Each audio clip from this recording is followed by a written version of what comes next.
मागील 3 ते 4 दिवस सातत्याने मुसळधार पाऊस पडल्याने सगळीकडे पूरजन्य परिस्थिती निर्माण झाली आहे. काही बंधारे देखील पाण्याखाली जाऊ लागले आहेत. गडिंग्लज येथील नदीघाट परिसरात देखील पाण्याच्या पातळीत वाढ असल्या कारणाने गडिंग्लज नगर परिषद सतर्क झाले आहे. आज प्रभारी नगराध्यक्ष महेश सलवादे, बांधकाम सभापती गुंडू पाटील, वाचनालय सभापती रश्मीराज देसाई, नगरसेवक उदय परीट आणि अण्णासाहेब देवगोंडा व नगर परिषद कर्मचारी यांनी पुराच्या पाण्याची पाहणी केली. याच अनुषंगाने आढावा घेतला ते अभिजित मांगले यांनी.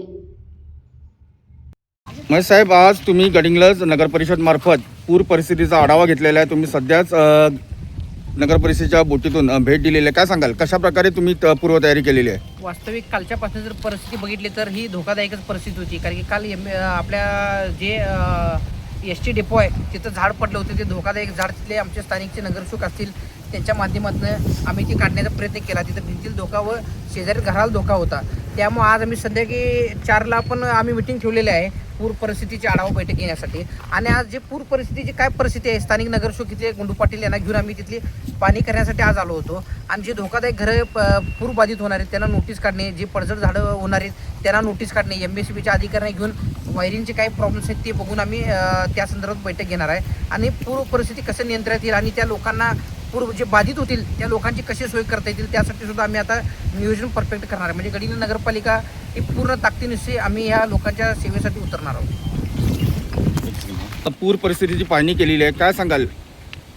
या नगरीचे नगराध्यक्ष आमचे मित्र महेश सलवादे यांच्या मार्गदर्शनाखाली आज गडिंग्लज नगरपालिकेमध्ये सर्व नगरसेवकांची, सर्व पदाधिकाऱ्यांची आम्ही पूर परिस्थितीची बैठक आज आयोजित केलेली आहे.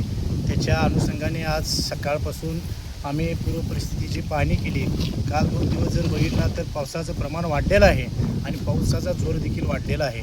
त्यामुळं प्रभाग क्रमांक 9मध्ये असेल, भडगाव रोड असेल, प्रभाग क्रमांक 10-11 असेल, त्या प्रभागामध्ये पूर्व परिस्थिती निर्माण होण्याची शक्यता म्हणजे 2019चा महापूर असेल, 2021चा महापूर असेल, त्यावेळीची परिस्थिती जर बघितली तर फार भयंकर परिस्थिती होती. आणि या परिस्थितीच्या नियंत्रणाखाली आम्ही आज नगराध्यक्षांच्या मार्गदर्शनाखाली आज आम्ही पूर्व परिस्थितीची जी पाहणी केली त्यासाठी आम्ही आज बोटिंगचं देखील आम्ही प्रात्यक्षिक केलं. जाऊन आम्ही बोटिंगमध्ये देखील जाऊन प्रात्यक्षिक करून बोट चालू आहे की नाही, काय वस्तुस्थिती आहे ही देखील आम्ही पाहणी केलं. त्यामुळे नगरपालिका ही पूर्ण पूर्व परिस्थितीला सज्ज आहे आणि येणाऱ्या काळात देखील आम्ही नगरपालिका पूर्ण गडिंग्लजच्या नागरिकांच्यासाठी ताकदीनं आम्ही 100% सेवा करणार आहोत. तुम्ही देखील नगराध्यक्ष असून दे त्या नगरसेवक असून दे, सध्या नुकती पुराच्या पाण्याची पाहणी केलेली आहे. काय सांगाल एकंदरीत कशा प्रकारे पाण्याची पातळीची वाढ होत आहे? गेले 3-4 दिवस सतत पडणाऱ्या पावसामुळे नदीपात्रामध्ये पाणी वाढलेले आहे. त्या अनुषंगानं आज माननीय नगराध्यक्ष व सभापती गुंडू पाटील साहेब, रश्मीराज देसाई साहेब व इतर नगरसेवक उदय परीट साहेब, अण्णाप्पा देवगोंडा या सगळ्यांच्या नेतृत्वाखाली आज नदीपात्रामध्ये जी पाणी पातळी वाढलेली आहे त्या अनुषंगानं आज परत पाणी वाढलं तर नागरी वस्तीमध्ये पाणी जाऊन नागरिकांना पुराचा धोका होईल. आणि त्यामुळे पूर परिस्थिती पाहणी करण्यासाठी आम्ही नदीपात्रामध्ये गेलो आणि नदीपात्रामध्ये पाहणी केली की पाणी आत्ता सध्या किती आहे आणि पूर आल्यानंतर परिस्थिती काय होणार आहे.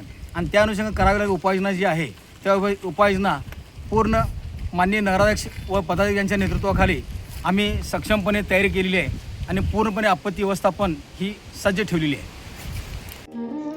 आजच्या या कलियुगात हर एक नागरिक विविध समस्यांनी त्रस्त आहेत. पण जर योग्य वेळी योग्य गुरुचे मार्गदर्शन मिळाले तर त्यावर नक्कीच मार्ग निघतो.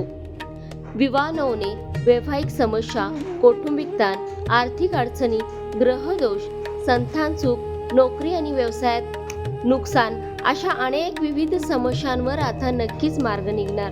पण कुठे तर दक्षिण भारतातील सुप्रसिद्ध हर्षवर्धन गुरुजी यांचे गडिंग्लज मधील श्री काळभैरव ज्योतिष केंद्र येथे